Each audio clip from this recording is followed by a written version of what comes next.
కూలీ సినిమా చూసొచ్చా? సినిమాలో డైలాగ్ ఉంటది. మేము కూలీలం సార్, మా బాస్ ఏం చెప్తే చెయ్యాలి, ఏ వస్తువునైనా అక్కడికి పట్టుకెళ్ళమంటే పట్టుకెళ్ళాలి, ఇక్కడ తీసుకురామంటే తీసుకుని రావాలి. దీన్నే రజనీ లైఫ్ లో ఇంప్లిమెంట్ చేస్తే ఎలా ఉంటదంటే, మేము యాక్టర్లం సార్, మా డైరెక్టర్ ఏం చెప్తే చెయ్యాలి, అదేంటి అది అలా ఉంది, ఇదేంటి ఇది ఎలా ఉంది అని అడగం, యాక్ట్ చేసుకుంటూ పోతుంటాం అంతే అన్నట్టుగా ఉంటుంది. ఆయన రీసెంట్ సినిమాలు వాటి రిజల్ట్ చూస్తుంటే ఇదే అనిపిస్తుంది. Undoubtedly Coolie is one among them. Lokesh రజనీని డైరెక్ట్ చేస్తున్నాడు అని తెలిసిన ఫస్ట్ డే నుండి రిలీజ్ అయ్యే ఈ రోజు వరకు సేమ్ బజ్. లోకేష్ బిగ్గెస్ట్ అంతే సినిమా చుట్టూ అతను క్రియేట్ చేసుకునే ఆ క్రేజ్. క్యామియోస్ పెడతాడు, మ్యూజిక్ చాలా బాగుంటది, ఎలానో లోకి యూనివర్స్ ఉండనే ఉంది.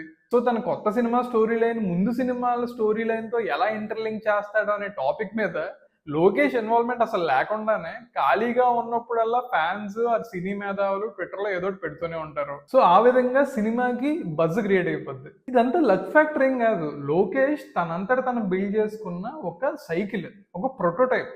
Things work this way only for Lokesh. ఇప్పుడు కూలీ సినిమా కూడా అదే ప్రొటోటైప్ తో బిల్డ్ అయింది. ఎలా ఉంది అని అడిగితే నాకు పెద్దగా ఎక్కలేదు.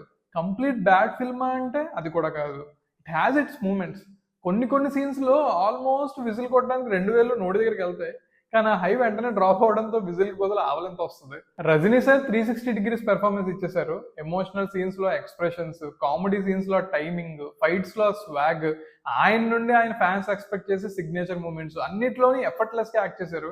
నాగ్ సార్ లో ఆ విలనీ యాంగిల్ కనిపించేసరికి కాస్త టైం పట్టింది. హీరోలోనే కనబడ్డారు చాలాసేపు. ఆ క్రూరత్వం సరిపోలేదు బేసిక్ గా. తీరా ఈ సినిమాలో ఈయన విలన్ కదా అనే సీన్ వచ్చేసరికి సినిమా అయిపోయింది.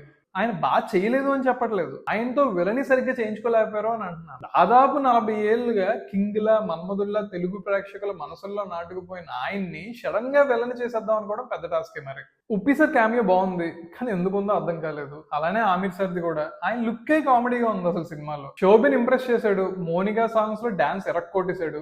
మొత్తం సినిమాలో అందరికన్నా స్క్రీన్ టైం ఎక్కువ ఉన్నది శోభిన్ కే. శృతి హాసన్ తెలుగు డబ్బింగ్ అస్సలు బాగలేదు. గొంతు గురించి కాదు కానీ ఆ డైలాగ్ డెలివరీ బాగలేదు. ఎమోషనల్ డైలాగ్స్ ని ఏదో బైహార్ట్ చేసి ఎవరికో అప్ చెప్తున్నట్టుగా అనిపించింది. అనిరుద్ధ్ అసలు సినిమా ఫ్లోతో సంబంధం లేకుండా అది వీక్ సీన్ అయినా స్ట్రాంగ్ సీన్ అయినా ఒకేలా మ్యూజిక్ ఇచ్చాడు. తన వర్త్ ఏంటో మళ్ళీ ప్రూవ్ చేసుకున్నాడు. డీఏజింగ్ టెక్నాలజీస్ ని ప్రాపర్ గా వాడారు. రజనీ యంగ్ లుక్ చాలా బిలీవబుల్ గా ఉంది. దట్స్ ఇట్ సినిమా గురించి అయితే. సినిమా ఫ్లాప్ అయితే అవ్వదు. కంటెంట్ మాట పక్కన పెడితే ఆ క్రేజ్ వల్ల అండ్ లాంగ్ వీకెండ్ అడ్వాంటేజ్ వల్ల సూపర్ హిట్ అయ్యే ఛాన్స్ ఉంది. సినిమాలో చిన్న కొసమెరుపు ఏంటంటే మణిరత్నం చెయ్యలేకపోయిన ఒక పని లోకేష్ చేసి చూపించాడు. అదేంటో చెప్పనా, రజనీకాంత్ కి శోభనాకి పెళ్లి చేశాడు.